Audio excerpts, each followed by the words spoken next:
이 새벽을 주님과 2부 돌아왔습니다. 계속해서 부림장로교회 윤혁 목사님께서 시편 56편 1절에서 13절까지의 말씀을 본문으로 두려움을 덮는 하나님의 은혜란 제목의 하나님의 말씀 전해주시겠습니다. 그 두려움 가운데, 그 환난과 역경 가운데 어떻게 하고 있습니까? 주님께 나와 눈물을 흘리며 간구하고 있습니다. 나를 쫓는 자들이 너무나 많습니다. 내가 이리저리 쫓겨다닙니다. 방황하며 유리하고 있습니다. 아버지, 괴로워요. 고통스럽습니다. 아버지, 내가 아버지 앞에서 흘리는 이 눈물을 아십니까? 이 눈물을 아십니까? 이 고통을 아십니까? 이 마음을 아십니까? 하고 자기의 아픔을, 고통을 하소연하고 있습니다. 그리고 얘기하는 거예요. 이 눈물을 가죽 부대에 담아주세요. 이 눈물을 기억하여 주세요. 하나님, 이 눈물이 헛되이 흘려지지 않게 해주세요. 라고 호소하고 있는 거예요. 그리고 9절이요. 내가 주님을 부르면 원수들이 뒷걸음쳐 물러갈 것입니다. 하나님은 나의 편이심을 나는 잘 알고 있습니다. 어떻게 하고 있습니까? 주님의 이름을 부르며 구원을 기다리고 있습니다. 나를 구원해 주세요. 주님, 나를 구원해 주세요. 주님, 나를 건져 주세요. 주님, 나를 이 환난에서 벗어나게 해주세요. 기도로 나아가고 있습니다. 그리고요, 10절이요. 하나님을 의지하며 나는 하나님의 말씀만 찬양합니다. 하나님을 의지하며 나는 주님의 말씀만을 찬양합니다. 아버지의 말씀을 붙듭니다. 주의 이름을 부르는 자는 구원을 얻으리라. 주님 말씀하지 않으셨습니까? 우리가 환난 가운데, 역경 가운데, 고난 가운데에 주님의 이름을 부르면 주님께서 건져주신다고 하지 않으셨습니까? 주님 이 말씀을 붙듭니다. 기도합니다. 주여, 이루어 주시옵소서. 말씀을 붙들고 의지하여 기도합니다. 그랬더니 어떤 일이 벌어지죠? 11절이요. 내가 하나님을 의지하니 내게 두려움이 없습니다. 사람이 나에게 감히 어찌하겠습니까? 두려워서 하나님을 의지했습니다. 그랬더니 어떻게 해요? 하나님을 의지했더니 두려움이 물러가기 시작한 겁니다. 사람이 어쩌겠느냐? 하나님이 계신데, 하나님의 믿음 가운데 사람에 대한, 환경에 대한, 내가 가지고 있는 모든 역경에 대한 두려움이 서서히 물러가기 시작합니다. 그래서 어떻게 하고 있죠? 12절이요. 하나님, 내가 주님께 서원한 그대로 주님께 감사의 제사를 드리겠습니다.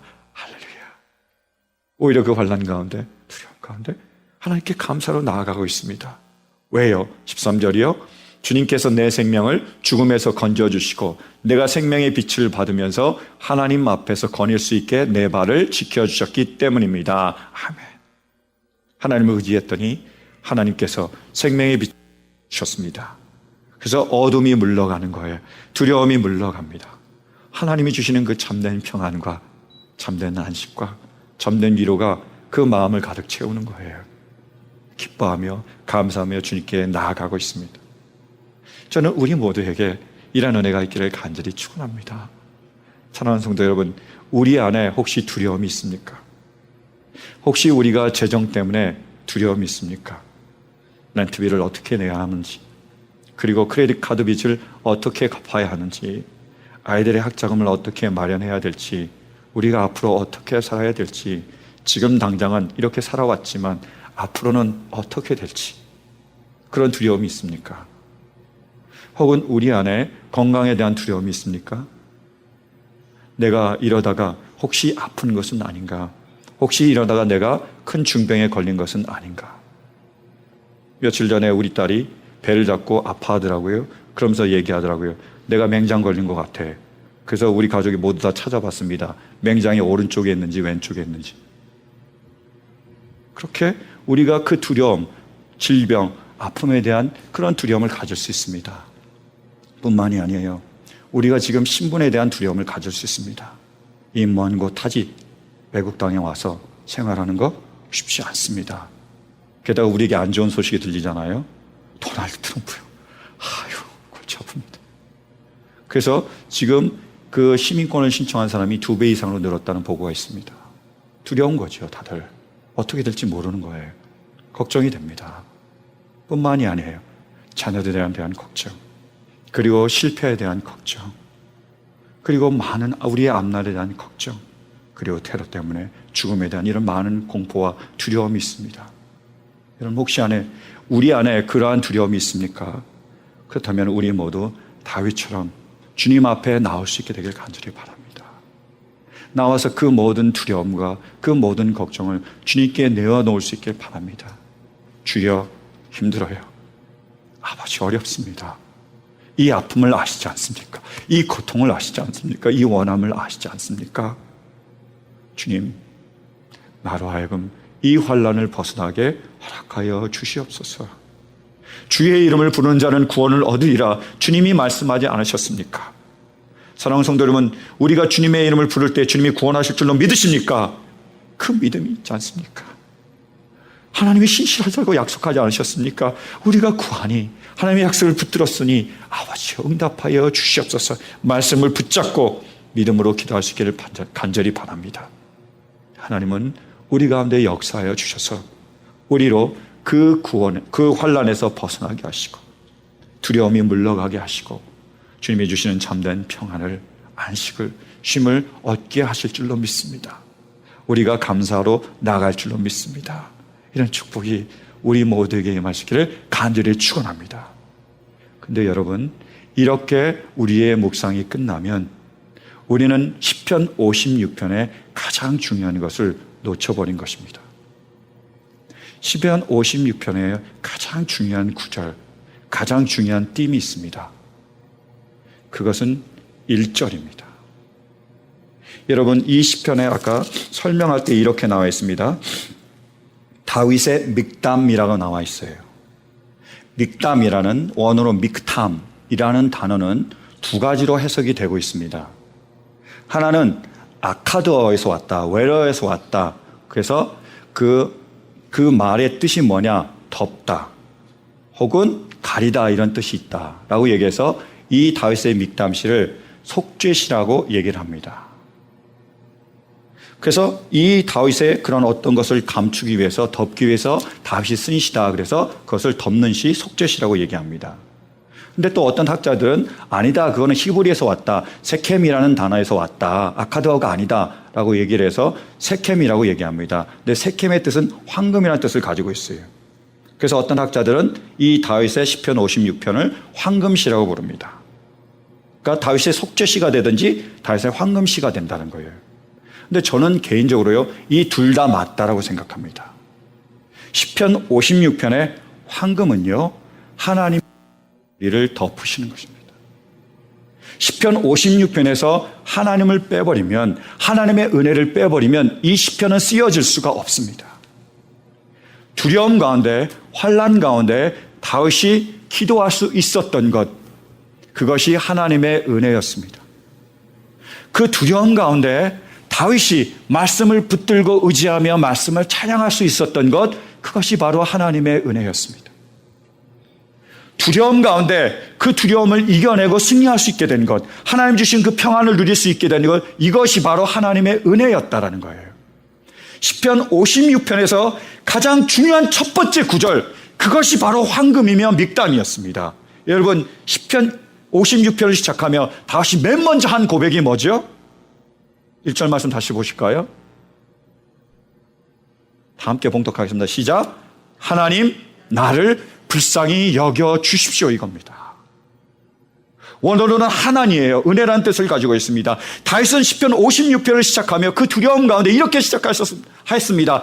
하나님, 내게 은혜를 베풀어 주소서. 내가 온전히 하나님의 은혜를 구합니다. 하나님, 그 은혜를 내게 내려 주시옵소서. 나를 불쌍히 여겨 주시옵소서 라고 고백을 한 겁니다. 하나님의 은혜를 구한 거예요. 그랬더니 하나님이 응답하셔서 하나님의 은혜로 그를 기도의 자리로, 말씀의 자리로, 구원의 자리로, 감사의 자리로 인도했습니다. 그 다윗을 그렇게 이끌고 다윗을 감싸고 보호한 것이 바로 하나님의 은혜였습니다. 사랑하는 성도 여러분, 이 시편 56편에 있는 이 하나님의 은혜를 붙들 수 있는 우리 모두가 되시기를 간절히 바랍니다. 저는 매주일 화요일마다 설교 모임을 갖습니다. 목사님들과 같이 모여서 설교를 연구를 해요.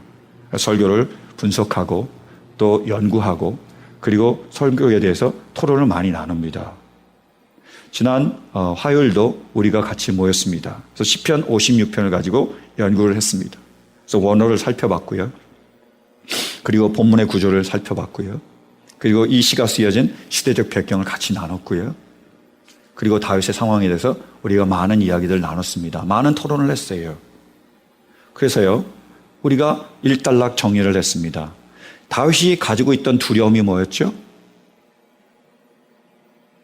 바로 사울에게 쫓기고 블레셋에게 죽을 줄 모르는 그 생명의 위협이었습니다. 그런데 다윗은 그 두려움 가운데, 그 생명의 위협 가운데 어떻게 그 두려움을 극복하고 이겨냈죠? 하나님께 나아갔습니다. 기도와 말씀을 붙들었습니다. 그래서 하나님께서 구원하셨어요. 감사로 나아갑니다. 여기까지가 정리가 됐어요. 그런데 제가 쭉 정리를 하면서 한 가지 궁금한 게 있었습니다. 그건 뭐냐면 다윗에게는 그러한 일이 일어났는데 우리에게는 실제로 그러한 일이 일어날 수 있느냐는 거예요. 다윗은 기도하고 말씀을 붙들어서 자기의 문제가 해결이 됐는데 과연 우리는 기도와 말씀을 통해서 우리의 문제가 해결될 수 있을까? 실제적으로 우리가 어떻게 적용될 수 있을까? 이게 궁금해지더라고요. 그래서 제가 목사님들에게 여쭤봤어요. 목사님, 다윗의 고통과 해결책은 알겠는데 지금 현재 우리가 아니면 우리 주변에 있는 사람들이 가지고 있는 두려움이 있습니까? 그들 지금 무엇인가를 두려워하고 있습니까? 그리고 그 두려움을 그들은 어떻게 감당해내고 있습니까? 라는 질문을 했어요. 이렇게 질문을 드렸더니 어떤 목사님이 그 교회 성도님에 대한 얘기를 해주시더라고요. 이 성도님이 난소암에 걸리셨어요. 그래서 수술을 받으셨습니다. 수술은 잘 됐는데 보통 암이 끝나면 뭘 받아야 되죠? 키모테라피를 받는 거예요. 굉장히 어렵게 키모테라피를 받는 거예요. 그래서 6시간 동안 주사를 맞는답니다. 그래서 모든 균을 없애는 거예요. 근데 좋은 균도 없어지기 때문에 48시간 이내에 다시 백혈구 주사를 맞아야 된대요. 면역체계가 살아나야 되니까요. 그러고 나면 밥맛이 없대요. 구토가 일어난답니다. 그래서 먹지 못하죠? 그럼 변비가 생긴대요. 그래서 일주일 동안 엄청 고생을 하신대요. 그리고 나면 체력을 보충하기 위해서 다 멈추고 쉰대요. 그래서 맛있는 거를 차려주고 잘 먹을 수 있도록 해준대요. 끝나잖아요? 2주가 끝났습니다. 그럼 다시 키모테라피가 시작이 되는 겁니다. 6시간 동안 주사 맞고요. 그 다음 48시간 내에 백혈구 주사를 맞고요. 그게 다 하는 거예요. 그게 너무너무 고통스럽다는 거죠.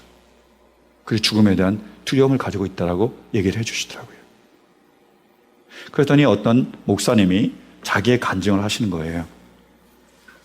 그 목사님의 사모님이 유방암에 걸리셨습니다. 병원에 가서 정밀 검사를 받는데요. 그 유방암이 폐까지 전이가 됐다는 거예요. 그래서 급하게 수술을 하셨습니다.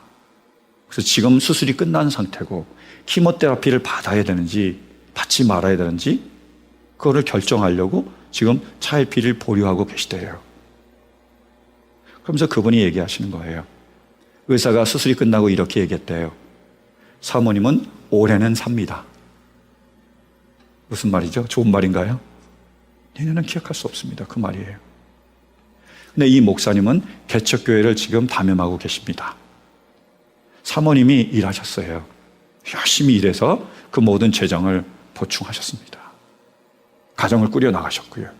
근데 사모님이 어떻게 되신 거죠? 병에 걸리셨습니다. 누가 돈을 벌어오나요? 그리고 그 가정에 10살 된 아들이 있대요.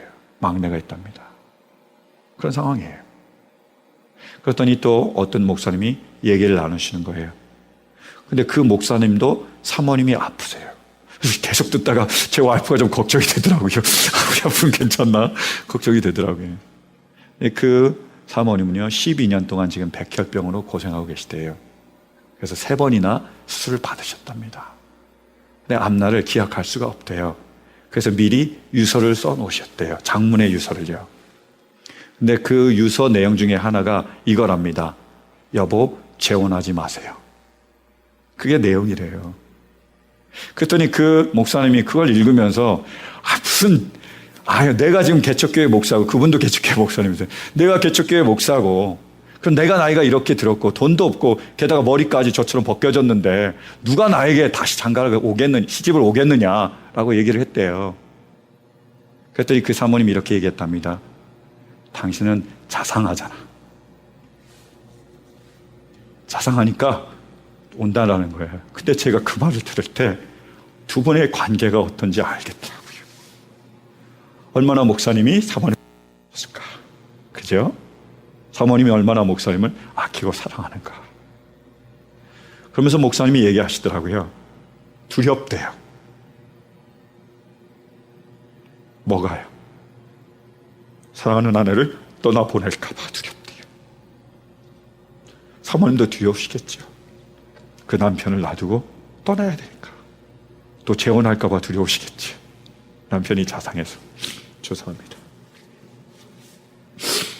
그런데 참 희한한 게 있었습니다. 제가 지켜보는데요. 분명히 두려움이 있는데요. 그 두려움을 넘어서는 평안함이 있는 거예요. 그 두려움 때문에 아무것도 못하고 자포자기하고 절망하고 정말로 그 나라 가운데 떨어질 것 같은데요. 그렇지 않았습니다. 그 안에 무엇인가 더 큰 평안이 있는데 저는 그게 궁금해진 거예요. 물론 그분들은 목사님이십니다. 목사님이니까 믿음이 좋으시겠죠. 목사님들은 믿음이 좋습니다. 믿으시길 바랍니다. 그런데 그 믿음이 좋으니까 다윗처럼 나와서 기도하고 말씀을 분명히 붙드셨겠지요. 근데 얘기를 계속 듣는데 이것 말고 다른 무엇인가가 있다라는 생각이 드는 거예요, 제 안에. 이런 기도하고 말씀 붙잡고 일어나는 우리가 지금 나눈 그런 공부하고 연구하고 그리고 다윗을 통해서 발견한 이것이 아니라 무언가 숨겨져 있고 우리가 발견하지 못한 무엇인가가 있다라는 생각이 들기 시작했습니다. 그것이 무엇일까라고 생각을 하고 있었는데 그때 1절 첫 번째 구절이 제 눈 안에 확 들어오는 거예요. 1절 첫 번째 구절이 뭐죠? 한번 보여주시겠습니까? 시작. 하나님 나를 불쌍히 여겨주십시오. 하나님 내게 은혜를 베풀어 주소서. 뭐였지요? 은혜였습니다. 물론 기도하는 그분들의 의지와 말씀을 붙잡는 그분들의 노력과 그리고 감사로 나아가려는 그분들의 헌신이 있었습니다. 그런데 그 모든 것들을 가능케 한 게 뭐였을까요? 은혜였다는 거예요. 너무 자연스러웠습니다. 은혜였습니다. 그분들의 삶을 감싸는 하나님의 은혜가 그분들 안에 있었기에 아내를 떠나보내며 그 모든 재정적인 어려움을 겪으며 그리고 그 눈물 가운데서도 그것을 이겨낼 수 있는 그러한 힘이 그분들 가운데 있었다는 것을 제가 발견했습니다. 그래서 이 시편 56편의 황금은 하나님의 은혜였다는 것을 제가 알게 됐습니다. 우리에게 정말로 필요한 게 무엇이죠? 물론 기도해야 됩니다. 물론 말씀을 붙잡으셔야 돼요. 물론 우리가 감사로 나아가야 됩니다. 하나님 다 이루시면 입 닦으시면 안 됩니다.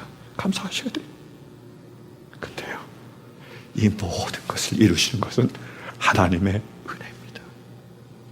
우리를 선택하시고 우리를 부르시고 그리고 끝까지 우리를 붙드시고 끝까지 우리와 동행하시며 환난 가운데 고통 가운데 우리와 함께 하시며 우리가 그 모든 것들을 이겨낼 수 있도록 셈을 주시고 평안을 허락하시는 것, 그것이 바로 하나님의 은혜입니다.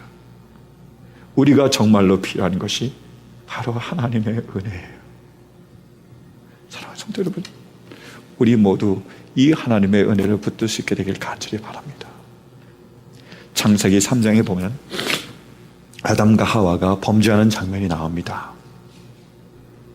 그 동산에 수많은 나무 실과가 있었는데 꼭 하필 아담과 하와는 그 선악과를 따먹어요. 꼭 따먹지 말라는 거 그거 따먹습니다. 그래서 죄를 범하고 죄를 범했을 때 제일 먼저 그들에게 찾아온 것이 무엇인지 아십니까? 두려움이었습니다. 두려워하기 시작한 거예요. 그래서 나뭇잎으로 그들의 하체를 가립니다. 치마를 해서 입은 거예요. 그때는 남자나 여자나 다 치마를 입었습니다. 그리고 무서워서 동산 나무 뒤에 숨었습니다. 두려워서요. 하나님이 그들을 부르십니다. 그리고 한 사람 한 사람 대면해서 하나님이 이제 해결하기 시작하신 거죠. 그 남자에게는 어떻게 하십니까? 네가 종일토록 수고해야 된다. 땀을 흘려야 된다. 여자에게는요, 네가 아이를 낳는 고통, 해산의 고통을 감당해야 된다. 뱀에게는요, 너는 배로 땅을 기어 다녀야 된다. 흙을 먹고 살아야 된다라고 말씀하셨습니다. 그리고 나서 전혀 예상치 못한 한마디 말씀을 하십니다. 그건 뭐냐면 뱀의 후손들이 여자의 후손의 발 뒤꿈치를 상하게 할 것이고 여자의 후손이 뱀의 머리를 상하게 할 것이라고 말씀하셨습니다. 그 여자의 후손이 누구지요? 예수님이세요. 예수님을 통해서 사단의 그 모든 권세를 깨뜨리고 죄의 권세를 깨뜨리고 구속하시겠다는, 대속하시겠다는 하나님의 약속의 말씀을 주신 겁니다. 죄가 있는 곳에 은혜를 베풀어 주신 거예요. 그리고 나서 하나님께서 하신 일이 무엇이었죠? 가죽을 옷으로 만드셔서 그들에게 입히셨습니다. 하나님의 은혜로 그들을 덮으시고 입히신 거예요. 그리고 그것이 실제적으로 이루어진 것이 바로 예수 그리스도십니다. 하나님께서 예수님을 우리를 위하여 내어주셨고 그분이 어린 양처럼 속죄 제물이 돼서 우리를 위하여 죽으셨습니다. 우리를 위하여 모든 물과 피를 다 흘리셨고 그 보혈로, 그 보혈의 은혜로 우리를 덮어주셨습니다. 우리의 죄와 우리의 고통과 우리의 두려움을 다 덮어주셨습니다. 그 은혜로 우리가 살아갈 수 있고 숨 쉴 수 있게 허락하신 거예요. 그것을 가장 잘 실제적으로 보여준 것이 탕자의 비유입니다. 탕자가요, 자기 뜻대로 살기를 원했습니다. 아버지의 간섭이 싫었어요. 그래서 내 인생은 나의 것, 집을 떠납니다. 아버지를 떠났습니다. 근데 집 나가면 뭐죠? 개고생. 그죠? 고생하는 거예요. 그래서 되지만도 못한 그런 삶을 살게 되잖아요. 아버지 품이 그립습니다. 그때가 좋았던 거예요. 그래서 어떻게 하죠? 돌아옵니다. 나를 불쌍히 여기소서. 내게 은혜를 베푸소서. 그래서 아버지께로 돌아옵니다. 아버지는 어떻게 하시죠? 두 팔을 벌려 그 아들을 맞아주십니다. 그리고 가장 좋은 옷을 꺼내서 그 아들을 입혀주십니다. 아담과 하와에게 가죽옷을 입혀주셨던 것처럼 예수 그리스도의 보혈로 우리를 덮어주셨던 것처럼 가장 좋은 하나님의 은혜로 우리를 덮어주십니다. 그래서 우리의 두려움이 사라지고 하나님 주신 평안과 안식이 우리의 마음을 가득 채우게 되는 거예요. 우리에게 정말로 필요한 게 뭐라고요? 하나님의 은혜입니다. 우리에게 정말로 필요한 것은요? 아버지의 은혜입니다. 사랑하는 성도 여러분, 지금 강대상이 보이십니까? 강대상에 무엇이 있죠? 무엇이 보이세요? 저 말고 제가 가리고 있는 거거든요. 무엇이 보이시죠? 십자가가 있죠. 여러분, 십자가를 영적인 눈을 떠서 조금만 더 자세히 보기 바랍니다. 그럼 뭐가 보이세요? 십자가에 달리신 예수 그리스도가 보이십니까? 두 손과 발에 못이 박히신 예수 그리스도, 머리에는 가시 면류관을 쓰신 예수 그리스도, 허리에는 창에 찔리셔서 모든 물과 피를 다 흘리시는 예수 그리스도가 보이십니까? 그분의 보혈이 보이세요? 여러분, 그 십자가에 달리신 예수 그리스도, 그 보혈 뒤에는 누가 계실까요? 바로 두 팔을 벌려 우리를 기다리시는 하나님 아버지가 계십니다. 예수 그리스도가 십자가에 달려 돌아가심으로, 두 손과 발에 못 박히심으로 하나님께서는 그 모든 문을 열어주시고 우리를 똑같이 두 팔을 벌리셔서 기다리며 반기며 돌아오기를 고대하고 계십니다. 우리가 한 일은 무엇이었습니까? 그 아버지의 품을 떠났고 내 인생은 내 것이라고 주장했고 하나님께 불순종하며 그리고 하나님을 배반한 것입니다. 그런 우리가 할 일이 무엇일까요? 돌아오는 겁니다. 그 하나님 아버지께로 돌아오는 겁니다. 두 팔을 버신 그 아버지께로 돌아오는 겁니다. 주여 나를 불쌍히 여기소서. 주여 내게 은혜를 베푸소서. 우리가 그렇게 아버지께 돌아올 때에 하나님 아버지께서는 두 팔을 벌리시고 우리를 맞아주실 것입니다. 그리고 그분의 은혜로 우리를 덮어주실 것입니다. 지금까지 라크라센터에 위치한 부림장로교회 윤혁 목사님께서 하나님의 말씀 전해주셨습니다. 부림장로교회는 주님을 따르는 균형 있고 건강한 교회가 되기를 소망하며 고통받고 신음하는 사람들을 하나님께 인도하는 교회가 되기를 원합니다. 이 시간 방송을 들으시고 신앙에 도움받기를 원하시는 분은 전화 818-249-3001 818지역 249-3001번으로 문의하시거나 3561 푸틸 블루버드 라크라 센터에 있는 부림 장로교회로 찾아오시기 바랍니다. 아니 당신 미장원 다녀왔어? 헤어스타일이 확 바뀌었네.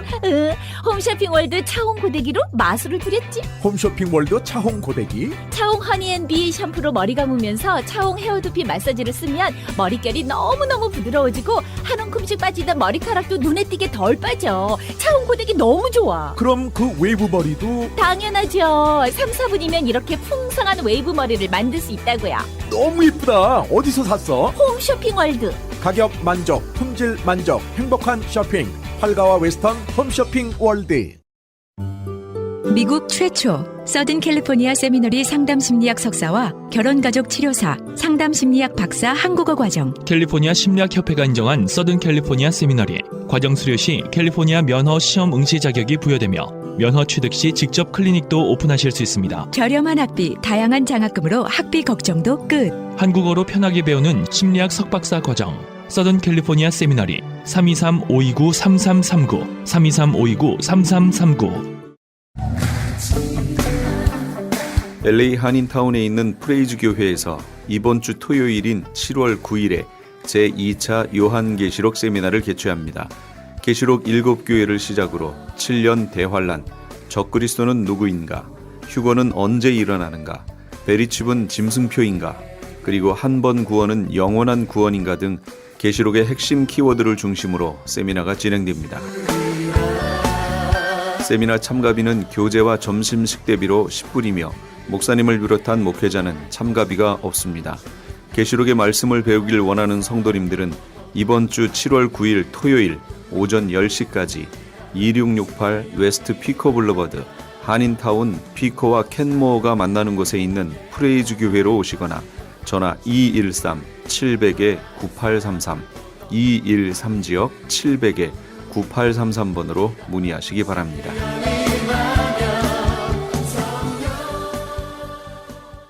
지금 여러분께서는 AM 1650과 인터넷을 통해 미 전역과 전 세계로 방송되는 크리스찬 헤럴드의 이 새벽을 주님과 2부 함께하고 계십니다.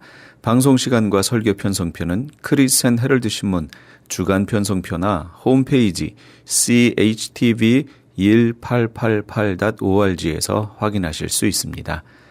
계속해서 이 시간에는 나성 서부교회 서건오 목사님께서 갈라디아서 6장 1절에서 10절까지의 말씀을 본문으로 그리스도의 법을 성취하라 라는 제목의 하나님의 말씀 전해주시겠습니다.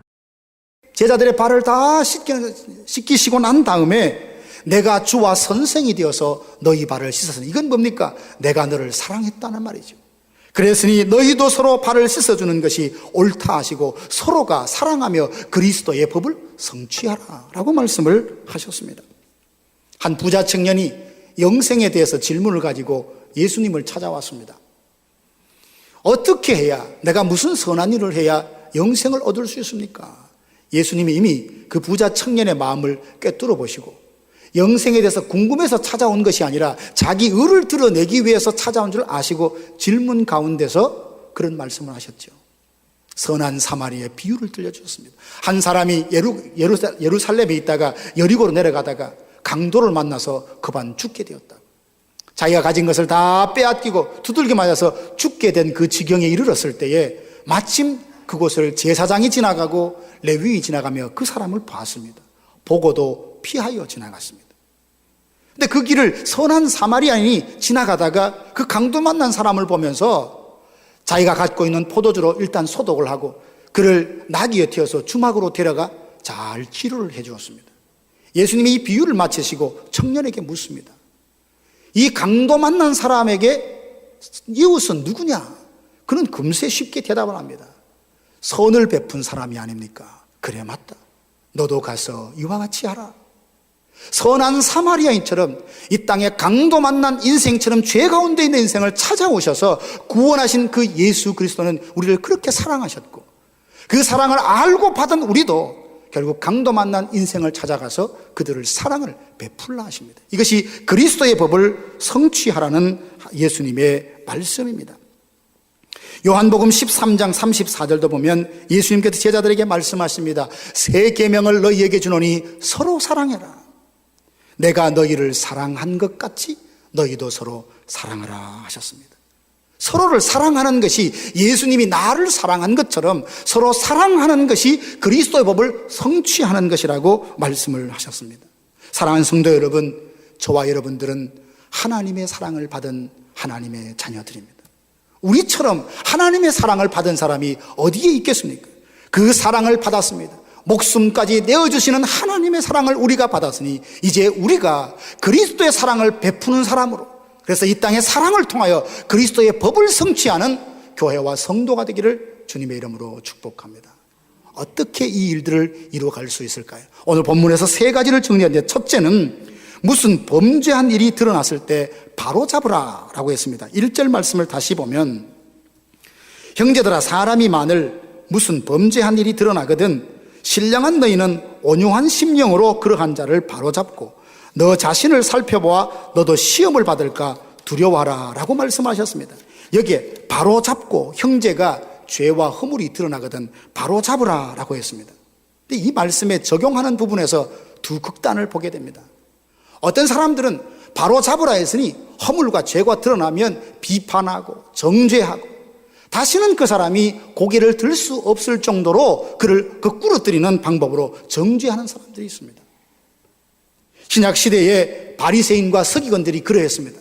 그들은 율법을 기준으로 하여서 사람을 정죄합니다. 의다, 그리고 죄다 끊임없이 구분하지만 정녕 자기 자신은 스스로가 나는 의롭다 했지만 예수님의 눈에 비친 그들은 위선자일 뿐이었습니다. 회칠한 무덤 같았습니다. 속에는 뼈들이 가득하지만 겉만 번지르르 했었습니다. 왜 그랬느냐? 그들은 시장에나 사람이 많은 곳에는 긴 옷을 끌며 오래 기도하고 두 손 들고 기도하며 자신의 경건과 의를 자랑했지만, 그는 보이지 않는 곳에서 연약한 사람들, 과부들의 재산을 삼켜먹는 이중적인 삶을 살았습니다. 그들의 영적인 소경이 된 모습을 보고 자기가 소경이 되어서 자기뿐만 아니라 또 다른 사람을 얻기 위하여 천하를 다니며 새롭게 얻었지만 함께 소경이 되어 구덩이로 빠져들어간다고 예수님이 말씀하셨습니다. 이처럼 형제들의 잘못이 드러나면 바로 잡으라고 해서 그를 비판하고 공개적으로 말하며 나는 의롭고 너는 잘못이다는 쪽으로 재판관이 되라는 말씀이 아닙니다. 그런데 이런 극단의 행동을 하는 사람들이 있습니다. 또 반대 극단은 죄가 드러났습니다. 그럼에도 불구하고 무조건 덮어주고 무조건 없는 것처럼 하는, 이게 사랑이라고 하는 사람들이 있습니다. 진리가 빠진 사랑은 방탕에 이르게 할 뿐입니다. 고린도 교회에 보면 아버지의 아내라고 하니까 계모와 동침하는 사람이 있었습니다. 이것을 교인들이 다 알고 있었어요. 그럼에도 불구하고 그들의 그 죄가 나와는 전혀 나에게는 영향을 미치지 않는다고 상관없다며 그를 방치하고 묵인했습니다. 사도 바울이 그것을 알고 호되게 꾸중합니다. 이방인에게도 없는 음행이 교회 안에 있다면서 그를 철저히 구별해낼 것을 호통을 쳤습니다. 이렇게 분명한 죄가 드러났음에도 불구하고 아닌 것처럼 묵인하는 것도 하나님의 뜻이 아닙니다. 구약 성경 사사기 17장에 보면 미가의 가정이 나옵니다. 한 어머니가 은을 갖고 있었는데 그 은을 잃어버린 거예요. 그래서 사람들 가족들에게 아마 듣기에 큰 소리로 아주 저주를 합니다. 이 은을 훔쳐간 사람은 뭐 하나님이 저주를 받을지어다 저주를 선포하는데, 그 말을 듣고 누가 찾아오느냐 하면 아들이 어머니의 그 은을 가지고 다시 돌아옵니다. 그러면 상식적인 부모는 어떻게 해야 됩니까? 부모의 재산이지만 훔친 그 방법을 가지고 호되게 뭘 하거나 양육을 했어야 되죠. 근데 그 어머니는 그 은을 가져온 아들을 보면서 무조건적으로 축복을 해요. 잘못은 다 없는 것처럼 듣고 축복하고 그 은 1,000개로 우상을 만들어 섬기면서 하나님께 복을 빕니다. 앞뒤가 맞지 않잖아요. 죄가 드러났으면 그 죄에 상응하게 지혜롭게 겸손하게 그에게 죄를 깨닫도록 해줘야 되건만 무조건 덮는 것, 이것도 하나님의 뜻이 아닙니다. 그래서 우리는 참 어렵습니다. 성경은 분명히 뭐라 합니까? 형제들의 허물과 죄가 드러나면 바로 잡으라. 이 바로 잡는다는 것은 뼈가 탈골되었을 때 다시금 원상태로 되돌리라고 하는 의학 용어입니다. 우리가 이 뼈가 한번 어금 맞추면 이 골절이 되면 얼마나 아픕니까? 삐뚤게 가면 그 영혼이 아프단 말이죠. 그러니까 내버려 두지 말고 원래 가야 되는 믿음의 정상 궤도로 되돌이키는 이런 일들을 해주라라고 말하는데, 극단적으로 공개적으로 드러내지도 말고 묵인하지도 말라 하는데, 실제로 사람들이 자기의 잘못을 지적하면 감사합니다 라고 말하고 그 충고해 준 사람을 고마워하며 자기의 잘못된 것을 고치는 사람이 이 세상에 얼마나 될 것 같습니까? 오죽했으면 잠언에는 지혜롭게 해라.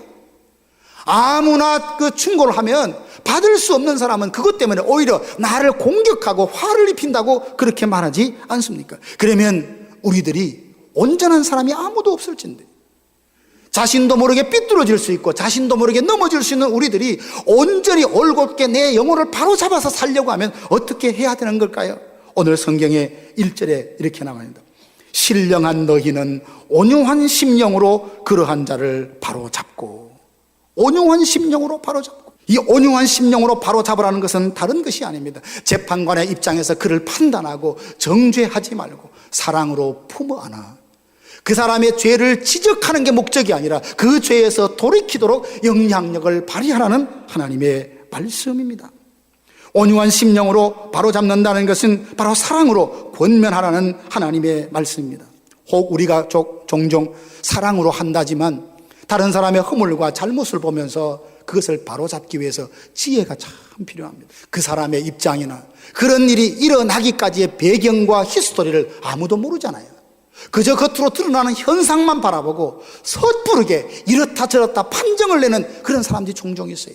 바둑이나 장기를 두면 누가 부탁도 아닌데 어깨는 뭐 이렇게 보다가 이렇게 해야지 저렇게 해야지 훈수하는 사람처럼, 우리가 다른 사람의 죄와 허물이 들어가면 온유한 심령으로 바로잡으라 라는 말은 다른 것이 아니라 근거 없는 자기 확신으로 함부로 속단을 하지 말라는 말입니다.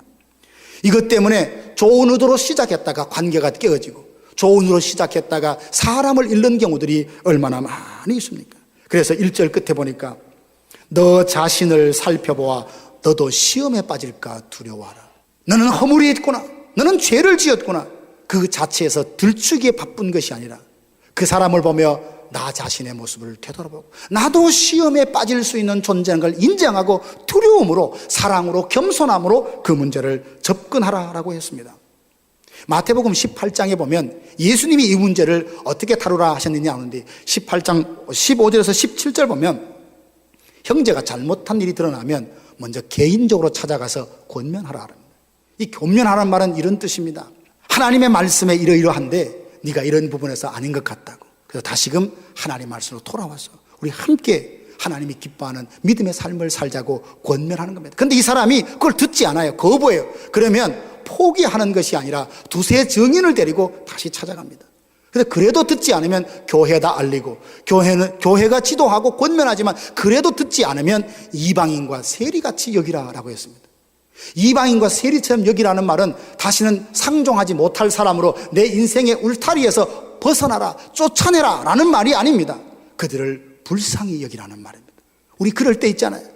때로 다른 사람, 나와 관계없는 사람은 좀 허물이 있거나 그런 게 지적하고 이렇게 이야기했을 때에 받지 않으면 아유 그런가 보다 하고 돌아서지만 내 사랑하는 아들, 가족, 사랑하는 가족들이 정말 그 허물 가운데 있으면 말해도 안 들으면 어떻게 합니까? 안 되나 보다 포기가 됩니까? 안타까우며 울면서 호소하면서 이건 아니라고 그렇게 설득하지 않습니까? 그런 마음과 그런 사랑으로 접근하라는 것이 바로 온유한 심령으로 권면하라는 말입니다. 사랑하는 성도 여러분, 우린 다 모두 실수하고 넘어질 수 있는 약함이 있는 사람들입니다. 그래서 다른 사람의 허물을 볼 때 먼저 내가 경성하며 회개해야 될 사람인 것처럼 먼저 기도할 수 있기를 원합니다. 그리고 그의 죄를 바라보면서 정말 진심으로 두려움과 겸손함으로 접근하되 형제를 진심으로 사랑하는 마음으로 그를 수용하고 받아들이는 마음으로 권면할 수 있는 이런 지혜가 우리 가운데 있기를 주님의 이름으로 축원합니다. 누군가 사람이 있으면 그를 축복하는 것은 망설이지 않고 할 수 있습니다. 처음 만났어요. 축복합니다. 정말 멋지게 잘생겼네요. 이쁘네요. 얼마든지 축복의 말은요, 그냥 생각 없이 별 고민 없이 할 수 있어요. 그러나 그 사람의 허물과 죄를 보는데 그것을 좀 바로 고쳤으면 좋겠다는 말은 몇 번 생각해야 됩니다. 몇 번 기도해야 돼요. 사랑이 없으면 할 수 없는 말이 이 말입니다. 그러므로 혹시 여러분이 누군가 여러분의 죄와 허물에 대해서, 약함에 대해서 이야기하거든, 정중하게 겸손히 말하거든, 그를 정죄하고 내뱉지 마시고 나에게 그런 점이 있나 자신을 되돌아본다면 우리의 삐뚤어진 부분이 올곧게 고쳐져서 하나님께서 정말 기뻐하시는 온전한 사람으로 세워가는 줄로 믿습니다. 그리고 누군가 그 삐뚤어진 부분, 허물과 약점이 있다면 그를 위하여 먼저 눈물로 기도하고, 하나님, 내 힘으로 내 지혜로는 그를 세울 수 없사오니 하나님이 그를 고쳐주옵소서, 깨닫게 해주옵소서. 성령님 그 마음에 역사해주고 감동 감아주셔서 내가 정말 제대로 갔는지 하나님이 알게 하여 주옵소서 기도하면 하나님께서는 성경을 묵상하다가 설교하다가 삶을 살다가 하나님께서 깨달음 주셔서 스스로를 교정하도록 도와주시는 이런 일이 있습니다. 사랑하신 여러분, 우리 모두 그리스도의 법을 성취하려면 자신의 죄와 허물을 바로잡아야 될 텐데 원수의 잦은 입맞춤보다는 친구의 충성된 권고를 즐겨 듣는 겸손한 귀가 있어야 우리는 올곧게 정말 올바른 신앙의 생활을 할 수 있습니다. 영혼의 삐뚤어진 부분을 바로잡아 고든 신앙으로, 점도 흠도 없는 그리스도의 신부로, 그리스도의 강인한 용사로 회복되어 하나님의 법을, 그리스도의 법을 성취하는데 멋지게 쓰임받는 우리 교회와 성도들이 되기를 주님의 이름으로 축복합니다. 두 번째는 서로 짐을 나누어짐으로 그리스도의 법을 성취하라라고 했습니다. 2절 보니까 너희가 짐을 서로 지라 그리하여 그리스도의 법을 성취하라. 교회 안에는 다양한 분들이 한 공동체를 이루며 예배를 드리고 하나님을 섬깁니다. 어떤 분들은 믿음이 강한 분이 있고 또 어떤 분들은 믿음이 약한 분들이 있습니다. 믿음이 강하다 하지만 언제나 계속 강함을 유지하기보다 어떤 때는 믿음이 강했지만 시험에 들어가지고 믿음이 뒷걸음질 치는, 믿음이 나약해질 때도 있습니다. 또 약했던 그 믿음을 가졌던 사람이 다시금 은혜를 받아서 믿음이 강해질 수 있습니다. 근데 성경은 우리가 강할 때가 있고 약할 때가 있으니 서로 돌아보아서 그 짐을 나눠짐으로 그리스도의 법을 성취하라라고 말합니다. 우리는 죄로 인해서 지게 된 짐이 있지 않습니까? 죄로 말미암아 사망에 된 이 무거운 짐, 이것은 어느 인간이 어떤 선행으로 해결할 수 있는 짐이 아닙니다. 그래서 마태복음 11장 28절에 보면 예수님이 초청을 해요. 수고하고 무거운 짐을 지닌 자들아 다 내게로 오라, 내가 너희를 쉬게 하리라 말씀하셨습니다. 이미 저와 여러분들은 이 죄의 짐은 예수님의 십자가를 통해 다 이미 해결받은 사람들입니다. 그러나 우리의 짐이 어떤 짐이 있습니까? 인생을 살면서 내가 감당해야 될 짐이 있잖아요.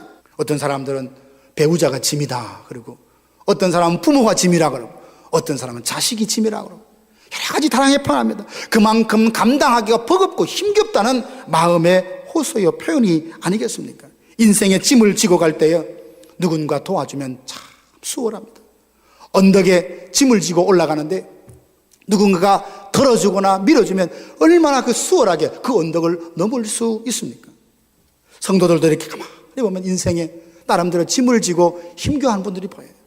주일날 교회 오실 때 보면 눈이 이렇게 충혈되거나 눈이 붓거나 이렇게 해서 일주일 동안 그렇게 힘들게 살다가 그래도 주일날은 하나님 앞에 예배 드려야지, 그 한 마음 가지고 사모함으로 이렇게 오는 걸 보면 목회자로서 마음이 참 아파요. 어떨 때는 힘겹게 인생의 짐을 지고 가는데 좀 나누었으면 좋겠는데 집사님, 권사님 좀 나눕시다. 그러면 나누지 못하고 이건 내 짐이에요 하면 끙끙끙 앓고 그 길을 홀로 걸어가는 분이 있어요. 그럴 때는 하나님 앞에 참 안타까움과 죄송한 마음까지 들어요. 우리 교회가 그들에게 사랑으로 다가가지 못했나? 목회자가 그들에게 신뢰를 주지 못했나? 생각을 하며 그의 이름을 떠올리며 기도합니다. 로마서 12장 15절에 뭐라고 했습니까? 즐거워하는 자들과 함께 즐거워하고 그리고 슬퍼하는 자들과 함께 울라 하지 않습니까? 함께라는 말이 얼마나 중요한지 모릅니다. 여러분, 인생에 어떤 짐을 지고 가는데 혼자 지고 가는 것 말고 함께 그 짐을 나눈다면 얼마나 수월하게 그 인생의 고개를 멋지게 그렇게 넘어갈 수 있을까요? 여러분 위해서 기도하는 사람이 그 짐을 나누는 겁니다. 제가 할 수 있는 게 그거밖에 없어요. 어떨 때는 직장이 없는 사람한테는 직장도 척 알선해주고 말이죠. 결혼을 기대하는 사람에게 배우자도 척척 소개해주고, 이러면 얼마나 좋겠어요. 몸이 아픈 사람의 손을 얹어 기도하면 벌떡벌떡 일어나서 다 나았으면 얼마나 좋겠어요. 그런 능력이 죄송하지만 제게 없어요. 그래서 제가 하는 거는 한 가지예요. 하나님, 그 인생의 짐 덜어낼 자가 주밖에 없사오니 하나님 긍휼을 베풀어 달라. 하나님 길을 내달라. 하나님께서 은혜를 베풀어 주셔서 능히 감당하게 하시든지 감당할 수 있는 길을 여시든지 하나님 도와달라고 기도하는 것이 제가 여러분의 인생의 짐을 더는 저만의 방법입니다. 여러분도 주변을 한번 돌아보십시오. 서로 돌아봐 사랑과 선행을 격려하며 때가 마지막이 될수록 모이기를 점점 힘들어하는 이 시대에 그들에게 사랑으로 권면하고 격려함으로 힘을 주고 용기를 주는, 이게 바로 짐을 나눠주는 것이 아니겠습니까? 교회 가면 내 인생에 졌던 짐을 누군가의 위로와 격려와 만남을 통하여서 풀어놓고 해결하고 가벼운 몸으로 와야지, 교회 가서 참할 때 여러 가지 시험을 받아 어려운 일을 당해서 더 짐을 안고 간다면 하나님이 얼마나 안타까워 하시겠습니까? 예루살렘 시대의 성전에 많은 사람들이 죄를 해결하고 하나님께 예배하기 위해서 짐승을 데리고 그렇게 예배를 드립니다. 그런데 재물에 눈이 멀은 대제사장들과 여러 종교적인 지도자들 때문에 마음에 실망해서 은혜를 기대하고 왔다가 자기 삶의 처소로 돌아가는 그 사람들의 발걸음을 상상해 보십시오. 어깨를 쭉 늘어뜨리고 내가 왜 왔지 어깨를 투닥. 예수님이 그 모습을 보시고 얼마나 화가 났겠어요. 그래서 예루살렘에 들어가서 제일 첫 번째 방문한 것이 성전이었어요. 그 성전에서 채찍을 들고, 그리고 장사하는 사람, 비둘기 파는 사람, 돈 바꾸는 사람들의 상을 엎으신 것 아닙니까? 내 집은 만민이 기도하는 집이라고 성전을 청결케 하신 이유가 바로 거기에 있습니다. 사랑하는 여러분, 이제 주님이 내 인생의 짐을 덜어주셨고 나를 자유케 해주셨사오니 인생의 짐을 지고 허덕이고 신음하는 많은 사람들을 돌아보아 내 여유가 있다면, 내 힘이 있다면 그들에게 손을 내밀어서 그 짐을 나누어 짐으로 그리스도의 법을 성취하는 교회라고 주님이 인정하시는 이런 교회로 함께 세워가기를 주님의 이름으로 축복합니다. 세 번째는 성령을 위하여 복된 것을 심는다. 7절 말씀에 보면 사람이 무엇으로 심든지 그대로 거두리라 라고 했습니다. 사람이 무엇으로 심든지 그대로 거두리라. 여러분, 이 내용을 처음 듣는 분들은 아무도 없을 겁니다. 실제로 농사를 짓지 않는다 할지라도 심으면 심는 대로 거둔다는 걸 압니다. 콩을 심으면 콩이 납니다. 콩을 거둬요. 팥을 심으면 팥을 거둔다는 걸 압니다. 그리고 심는 대로 그대로 거둔다는 말은 심는 만큼 거둔다는 겁니다. 적게 심으면 적게 거둘 것이요 많이 심으면 많이 거둔다는 겁니다. 여러분, 이 사실을 처음 듣는 분 아무도 없죠. 그러나 많은 개중의 사람들 중에 오늘 심지 않으면 내일 거둘 수 없다는 이 분명한 원리와 진리를 알면서도 오늘 내일을 위하여 소망을 갖고 심지 않고 막연하게 오늘을 그냥 흘려보내는 사람들이 있다는 겁니다. 얼마나 안타까워요. 오늘 심어야 내일 거둘 수 있어요. 오늘 배워야 내일 가르칠 수 있습니다. 오늘 먹어야 그 다음에 힘을 쓸 수 있는 것이 이게 하나님께서 자연세간에 심어주신 원리입니다. 사랑하신 여러분, 오늘까지 사시면서 여러분 무엇을 심으셨습니까? 누구를 위하여 무엇을 심으셨습니까? 무엇을 거두었습니까? 나는 열심히 심었는데 지금 거두는 거 보니까 썩어진 것들, 별로 의미 없는 것들만 자꾸 거두네요. 이유는 다른 데 있지 않습니다. 8절에 보니까 심기는 열심히 심는데 왜 썩어진 것을 거두냐? 자기를 위하여, 자기의 육체를 위하여 심었기 때문입니다. 도대체 어떻게 사는 것이 자기를 위하여 심는 것이에게 이렇게 썩어질 것을 거두게 됩니까? 죄에 익숙한 본성대로 살아가는 겁니다. 내 욕심대로, 욕망대로, 감정대로 살아가는 겁니다. 자기 밭에 무엇을 심을지는 그 밭 주인이 결정합니다. 지나가는 사람이 어이 보게, 거기 고추 심게, 거기 호박 심게, 뭐 심게, 아무리 말해도 밭 주인이 그걸 듣고 자기가 심고 싶은 걸 거기 심습니다. 그걸 누가 뭐라 하겠습니까? 이 마음밭에 내가 누구를 위하여 뭘 심을지는 주변의 사람들이 많이 이야기합니다. 을을 심으세, 복을 심으세, 선을 심으세. 아무리 말을 해도 나는 내 좋은 대로 나를 위해서 그렇게 심겠다고 말하면 그 사람의 인생 누가 말리겠습니까? 그러면 기억하십시오. 심고 하는 선택은 내가 할 수 있을지 몰라도 심은 것의 결과는 내가 못 바꿉니다. 예수 믿을지 안 믿을지는 내가 선택할 수 있다고 말한다면 그 결과는 내가 마음대로 못 바꿔요. 사랑하신 여러분, 오늘 우리는 내 중심대로, 내 원하는 대로, 내 감정대로, 내 만족대로 살면 안 되는 이유가 여기에 있어요. 그런 사람들이 있어요. 나는 내 마음대로 살고 즐길 거 다 즐기고 마지막에 하나님 나라에서 상급하겠다. No, 그런 일은 없어요. 이 땅에 비록 좁은 길로 좁은 문으로 들어가면 얼마나 힘듭니까? 고난이 와요. 그렇지만 그 길을 걸어갈 때 그 끝에 승리가 있고 그 끝에 위로가 있고 그 끝에 상급이 있는 것입니다. 사랑하신 여러분, 그러면 우리는 뭘 위해 심어야 할까요? 성령을 위해 심으라 라고 오늘 본문이 분명히 말해주고 있습니다. 8절 보니까 자기의 육체를 위하여 심는 자는 육체로부터 썩어질 것을 거두고 성령을 위하여 심는 자는 성령으로부터 영생을 거두리라. 그러면 성령을 위하여 심는다는 것은 뭘 말할까요? 선을 심고 복을 심고 하나님의 영광과 그 뜻을 위하여 사는 삶을 두고 하는 말입니다. 사랑하는 여러분, 우리 가운데 얼마나 내가 하고 싶은 욕심이 마음에 일어납니까? 내 만족을 추구하고 싶은 유혹이 얼마나 많습니까? 그래도 말하면 안 되고 가면 안 되고 하면 안 되는 이유가 뭐예요? 그렇게 살면 썩어진 열매를 거두기 때문에 그렇습니다. 힘들고 어렵지만 주님이 말씀하신 좁은 길로 가야 되는 이유가 뭡니까? 그렇게 그 길을 걸어갈 때 그 끝에 영생을 열매로 얻을 수 있기 때문입니다. 이제 여러분 선택하십시오. 나는 나를 위하여 자기를 위하여 심는 인생이 아니라 하나님의 나라와 영광을 위하여 복을 선을 심으며 영생을 거두는 인생이 되리라. 이 결단이 여러분에게 있기를 주님의 이름으로 축원합니다. 우리 교회도 마찬가지입니다. 오늘 무엇을 심느냐에 따라서 내일 거두는 열매가 결정날 것입니다. 오늘 기도를 쓰면 내일 응답의 역사를 주실 것입니다. 오늘 복음을 전하면 내일 생명의 구원하는 부흥을 주실 것입니다. 나는 아무것도 하지 않아요. 심지도 않아요. 하지도 않아요. 그러면서 부흥을 기대하고 은혜를 기다린다면 그것은 오늘 성경과 맞지 않아요. 심는 대로 그대로 거두리라 하시니까. 사랑하신 여러분, 복된 열매를 얻기 원한다면 복을 심으십시오. 선을 심으십시오. 그리고 복음을 전하십시오. 기도하십시오. 그러면 응답과 영생과 구원의 선물, 아름답고 복된 선물 열매들이 여러분의 품 안으로 들어오게 될 것입니다. 근데 이렇게 사는 게 참 쉽지 않아요. 왜냐하면 방향이 옳습니다. 분명히 하나님 기뻐하신 길임에도 불구하고 그렇게 걸어가면 오해가 많아요. 비난이 있습니다. 격려하고 칭찬하고 끌어줘도 할까 말까 한데 선한 일을 하다 보면 자꾸만 비웃고 오해하는 경우가 얼마나. 그래서 뭐랍니까? 9절 말씀에 보면 성령을 위하여 심는 자들이 기억해야 될 것이 있습니다. 우리가 선을 행하되 낙심하지 말지니 포기하지 아니하면 때가 이름에 거두리라. 얼마나 위로가 되는지. 우리가 하다가 사람들이 반대해 몰라주니까 아무리 안 해도 변화가 안 되니까 아유 나 못할래 내려놓았던 게 있습니까? 그거 다시 믿음으로 손을 붙들고 분명히 말했잖아요. 선을 행하되 낙심하지 말라고. 내가 가는 길이 옳고 하나님이 기뻐하셔 내게 맡겨준 일이라면 사람들의 반응에 연연하지 말고 그 길을 끝까지 걸어가. 낙심치 말고 선을 끝까지 행하면 때가 이름에 거둔다고요. 이게 바로 신앙의 능력이고 신앙의 신비예요. 얼마나 많은 사람들이 너무나 가볍게 간단하게 생각합니다. 저기 앞에 바다가 있어요. 바다가 있구나. 나는 건널 수 없어 하고 쉽게 세상으로 돌이키지 말고 하나님이 가라 하시면 묵묵히 해변까지 걸어가면 그 해변에 발을 담그는 순간 하나님은 바다를 가르시고 마른 땅으로 건너게 하시는 기적을 우리에게 안겨주실 거예요. 근데 이런 거룩한 야성을 다 잃어버린 거예요. 편하게 살고 싶죠. 쉽게 예수 믿고 싶죠.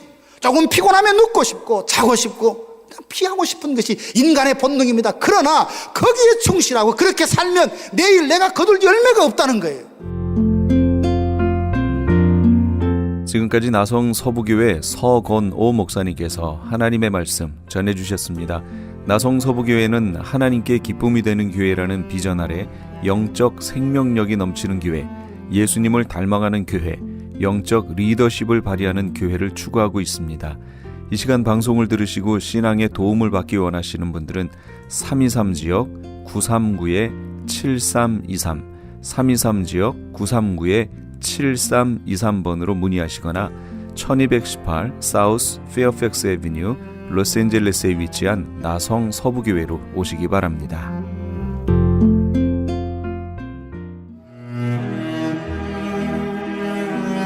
크리스천 헤럴드는 한결같이 지켜주신 하나님께 감사를 드리며 한 영혼이 천하보다 귀하다는 하나님의 말씀으로 한 영혼이라도 복음을 듣고 주께 돌아오기를 간절히 기도하는 마음으로 미디어 선교 사역의 역할을 감당하고 있습니다.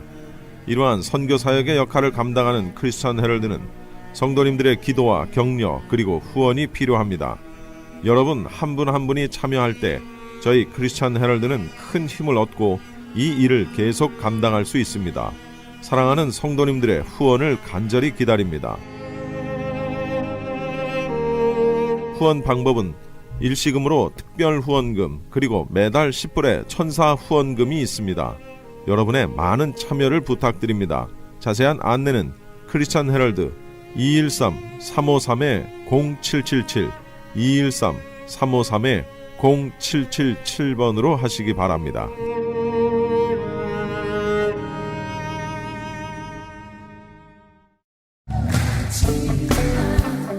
LA 한인타운에 있는 프레이즈 교회에서 이번 주 토요일인 7월 9일에 제2차 요한계시록 세미나를 개최합니다. 계시록 7교회를 시작으로 7년 대환란, 적그리스도는 누구인가, 휴거는 언제 일어나는가, 베리칩은 짐승표인가, 그리고 한 번 구원은 영원한 구원인가 등 계시록의 핵심 키워드를 중심으로 세미나가 진행됩니다. 세미나 참가비는 교재와 점심 식대비로 10불이며 목사님을 비롯한 목회자는 참가비가 없습니다. 계시록의 말씀을 배우길 원하는 성도님들은 이번 주 7월 9일 토요일 오전 10시까지 2668 웨스트 피커 블루버드 한인타운 피커와 켄모어가 만나는 곳에 있는 프레이즈 교회로 오시거나 전화 213-700-9833 213지역 700-9833번으로 문의하시기 바랍니다.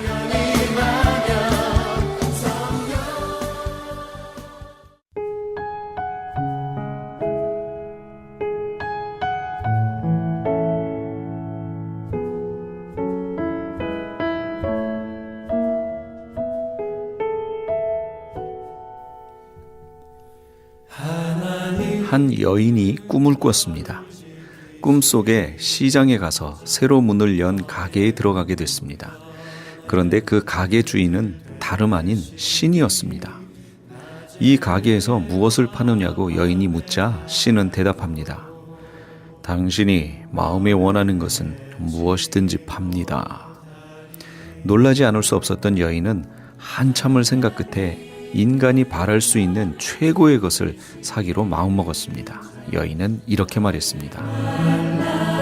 마음의 평화와 사랑과 행복과 지혜 그리고 두려움으로부터의 자유를 주세요.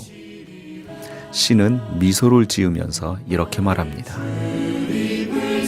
미안하지만 가게를 잘못 찾으신 것 같군요, 부인. 이 가게에서는 열매를 팔지 않습니다. 오직 씨앗만을 팔지요. 예수님을 영접할 때 이 씨앗은 우리 속에 심겨졌습니다. 예수님과 계속 동행해 가면 이것은 싹을 틔우고 열매를 풍성히 맺게 됩니다. 그래서 우리의 마음엔 평안, 사랑, 지혜, 모든 좋은 것들로 풍성해지는 것이지요. 오늘 이 싹들을 잘 틔워서 성령의 열매를 주렁주렁 맺으시는 우리 애청자 여러분 다 되시기 바랍니다. 복된 날 될 겁니다. 지금까지 크리스찬 헤럴드 방송에서 보내드린 이 새벽을 주님과의 정영철이었습니다. 고맙습니다.